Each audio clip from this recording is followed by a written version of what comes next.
अस्सलाम वालेकुम। Challenges of changing earth की आज की वीडियो में हम डिस्कस करेंगे कि कैसे क्लाइमेट चेंज या क्लाइमेट में वेरिएबिलिटी आने की वजह से ओशन इकोसिस्टम अफेक्ट होता है। तो सबसे पहले हम इंट्रोडक्शन देख लेते हैं कि ओशंस जो हैं वो सॉल्ट वाटर पे मुश्तमिल होते हैं। 70.8% जो एरिया है वो अर्थ का ये कवर किए हुए होते हैं। जैसे कि हम कह सकते हैं कि अर्थ के अगर 4 पार्ट्स हैं तो अप्रॉक्सीमेटली 3 पार्ट्स जो हैं वो ओशंस ने कवर किए हुए होते हैं।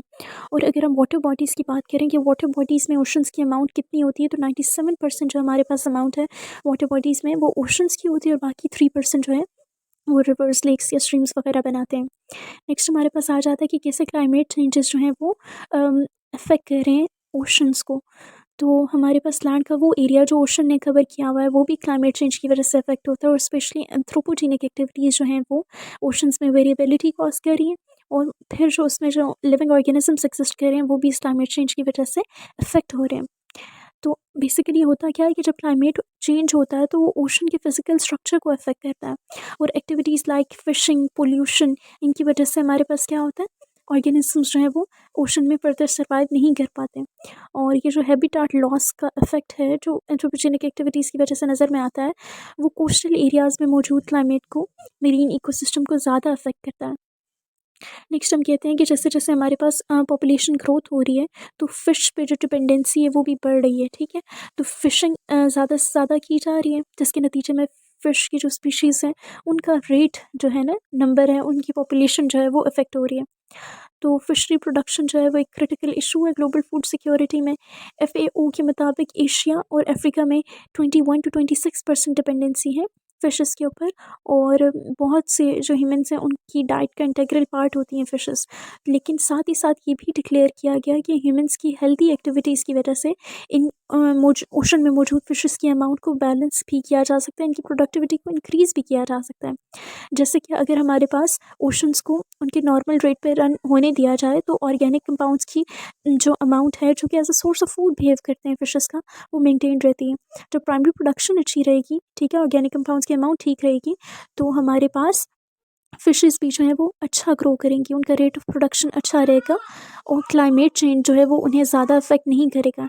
लेकिन अगर प्राइमरी प्रोडक्शन ही एंथ्रोपोजेनिक एक्टिविटीज़ की वजह से अफेक्ट हो गई, तो इसके ऊपर से उन्हें क्लाइमेटिक चेंज का इशू भी फेस करना पड़ा, तो फिशेस की अमाउंट मज़ीद जो है वो कम हो जाएगी और वो नेगेटिवली इफ़ेक्ट होंगी। अब क्लाइमेट चेंज की वजह से मरीन इकोसिस्टम पे क्या क्या इफेक्ट शो होते हैं, उन्हें हम वन बाय वन डिस्कस करेंगे। नंबर 1 है एक्सटिंक्शन ऑफ बायोडाइवर्सिटी। जैसे कि हम जानते हैं कि लॉस ऑफ बायोडाइवर्सिटी हो जाएगा। क्यों? क्योंकि तमाम स्पीशीज़ हाई टेम्परेचर पे सर्वाइव नहीं कर सकती, इसीलिए मोस्ट स्पीशीज़ माइग्रेट भी कर जाएंगी, और हाई टेम्परेचर की वजह से कुछ केमिकल कंपाउंड्स जो कि टॉक्सिक इन नेचर है वो अपनी डिजॉल्व फॉर्म में आकर वाटर की टॉक्सिसिटी को मज़ीद बढ़ा देंगे। ग्लेशियर्स की मेल्टिंग होगी या सी आइस की मेल्टिंग होगी, जिसकी वजह से हमारे पास सी लेवल राइज होगा, और सैलिनिटी भी ओशंस की बढ़ेगी। ओशन एसिडिफिकेशन होगी, और ओशन यूट्रोफिकेशन के चांसेस भी अनहेल्दी एंथ्रोपोजेनिक एक्टिविटीज़ की वजह से बढ़ जाएंगे। नेक्स्ट हमारे पास हम इन्हीं को ब्रीफली डिस्कस करेंगे फर्दर कि किस तरह मरीन स्पीशीज़ जो हैं वो लो ऑप्टिमम टेम्परेचर पे जो है ना एग्जिस्ट करने की आदी होती हैं, लेकिन जैसे जैसे टेम्परेचर राइज होता है तो वो उसमें सस्टेन नहीं कर पाती अपने आप को। एग्जांपल आ जाती है ट्राउट की, कि 25 डिग्री पे जो है ना वो डाई करना शुरू हो जाते हैं, और बिलो 14.5 पे भी उनके जो एग्स हैं वो हैच नहीं करते। तो उन्हें ऑप्टिमम टेम्परेचर रिक्वायर्ड होता है अपने सर्वाइवल और प्रॉपर प्रोडक्शन के लिए। नेक्स्ट हमारे पास आप देख सकते हैं कि क्लाइमेट चेंज की वजह से जो डेथ जोन है फिशेस का वो एक्सपैंड होता चला जा रहा है। स्पीशीज़ माइग्रेशन में हम क्या कहते हैं, चेंज इन टेम्परेचर की वजह से जब स्पीशीज़ एक सर्टेन एरिया में सर्वाइव नहीं कर पाते तो वो माइग्रेशन स्टार्ट कर लेते हैं, और उस स्पेसिफिक एरिया में लॉस ऑफ बायोडाइवर्सिटी स्टार्ट हो जाता है। देन हमारे पास टॉक्सिसिटी लेवल राइजेस में हम यही कहते हैं कि वो केमिकल्स जो कि पहले तो डिसॉल्व नहीं होते थे लो टेम्परेचर पे, लेकिन अब राइज इन टेम्परेचर की वजह से वो वाटर में डिसॉल्व होना शुरू हो गए, जिसकी वजह से वाटर की टॉक्सिसिटी बढ़ जाएगी। सी लेवल राइजेस में हम क्या कहते हैं कि सी के ऊपर जो मौजूद आइस थी या फिर ग्लेशियर्स पीछे से, वो उनकी मेल्टिंग स्टार्ट हो जाती है, ठीक है, हाई टेम्परेचर की वजह से। और जो आइस में मौजूद वाटर बॉन्डिंग कैपेसिटी थी वो वीकर हो जाती है, लिहाजा जब आइस मेल्ट करती है वाटर मज़ीद एक्सपैंड करता है, सी लेवल राइज होता है, और फ्लडिंग के चांसेस भी बढ़ जाते हैं। जैसा कि आप यहाँ देख सकते हैं कि सी की जो ऊपर आइस है वो बिल्कुल मेल्ट कर गई और आगे फ्लडिंग की सिचुएशन क्रिएट हो गई। Next comes melting of sea ice. तो कुछ स्पीशीज़ जो हैं वो आइस पे ही डिपेंड कर रही होती हैं क्योंकि वो उनका हैबिटाट होता है, ठीक है। हाई टेम्परेचर की वजह से जब आइस मेल्ट करती है तो वो स्पीशीज़ भी जो है लॉस ऑफ हैबिटाट को फेस करती हैं। जैसे कि हमारे पास क्रिल साउथर्न ओशंस में सर्वाइव करती है, ठीक है, सी आइस पे। तो जब हमारे पास आइस कम हो जाएगी या उसकी मेल्टिंग हो जाएगी तो क्रिल और पेंगुइन वगैरह की स्पीशीज़ जो हैं वो हाईली इफेक्ट होंगी। जैसे कि आप देख सकते हैं कि लार्जर पार्ट्स जो हैं वो ग्लेशियर्स के वो मेल्ट हो रहे हैं, ब्रोकन डाउन हो रहे हैं। नेक्स्ट हमारे पास इफेक्ट ऑफ सैलिनिटी आता है। तो इफेक्ट ऑफ सैलिनिटी की वजह से क्या हुआ, सबसे पहले क्लाइमेट चेंज की वजह से सॉल्ट लेवल डिस्टर्ब हुआ। जहाँ पे एवेपोरेशन का लेवल हाई होता है वहाँ पे प्रेसिपिटेशन ज़्यादा होती है और पीछे हमारे पास सॉल्ट जो है वो स्ट्राटास बनाने स्टार्ट कर देता है।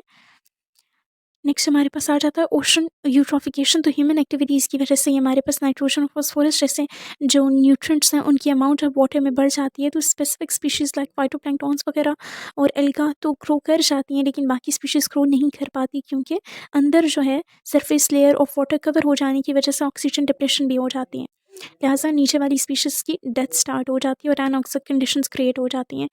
यूट्रोफिकेशन का टॉपिक हम अलहदा से भी डिस्कस कर चुके हैं, you can check it out as well. मज़ीद हमारे पास यूट्रोफिकेशन के सोर्सेज क्या होते हैं, एग्रीकल्चरल फर्टिलाइजर्स के साथ साथ सिवेज वाटर और एक्वाकल्चर। और ये हमारे पास ह्यूमन एक्टिविटीज़ की वजह से, इस पोल्यूशन की वजह से फिर हमारे पास ऑर्गेनिजम्स अंदर सर्वाइव नहीं कर पाते। ओशन एसिडिफिकेशन में पीएच में रिडक्शन हो जाती है एक्सटेंडेड पीरियड ऑफ टाइम के लिए, जिसकी वजह से फिर वो कार्बन डाइऑक्साइड को एटमॉस्फेयर में से ज़्यादा उसकी अपटेक स्टार्ट कर देती हैं, जो कि ओशन में मज़ीद कार्बोनिक एसिड की प्रोडक्शन की वजह से पीएच को लो कर देता है। और लो पीएच जो है वो तमाम ऑर्गेनिजम्स के लिए इफ़ेक्टिव नहीं होती। और इस तरह से भी आप देख सकते हैं कि केमिकल बॉटल्स का जो है ना जो अनचेक डिस्पर्सल होता है ओशंस में, वो भी एक्वाटिक या मेरीन ऑर्गेनिजम्स के लिए एक्सट्रीमली हार्मफुल होता है। तो फिशरीज़ को मैनेज करने के लिए, उनकी प्रोडक्शन की लुक आउट करने के लिए हमें देखना होगा कि यंग स्पीशीज़ कितनी फिशेस की सर्वाइव कर रही हैं ओशन में, उनकी अमाउंट को नोट करके बैलेंस रखना होगा। दैन हमारे पास क्लाइमेटिक कंडीशंस की वजह से ओशन की कौन सी कैरेक्टरिस्टिक्स अफेक्ट हो रही हैं और किससे हम क्लाइमेटिक कंडीशंस को कंट्रोल कर सकते हैं और अपनी हाई लेवल प्रोडक्टिविटी को मेंटेन रख सकते हैं। इसके अलावा अगर हम कम वाटर यूज़ करेंगे तो कम रन ऑफ होगा और वेस्ट वाटर जब ओशंस में नहीं जाएगा तो उसमें जो है गुड कंडीशंस मेंटेन इजीली रह सकेंगी। इसके साथ साथ हम जो टॉक्सिक केमिकल्स का डिस्पोज ऑफ करते हैं, हर्बिसाइड्स और पेस्टिसाइड्स का, तो उनकी प्रॉपर रिसाइकलिंग होनी चाहिए, चेक डिस्पोजल को इनहिबिट करना चाहिए। अगर हमारे पास फ्यूल एफिशिएंट व्हीकल्स यूज़ होंगी तो एटमॉस्फेयर उस तरह डैमेज नहीं होगी और एटमॉस्फेयर से फर्दर ओशन इफेक्ट नहीं होगा। और इसके साथ साथ हमारे पास प्लास्टिक का इस्तेमाल कम से कम होगा तो प्लास्टिक पोल्यूशन जो है वो ओशन में नहीं होगी।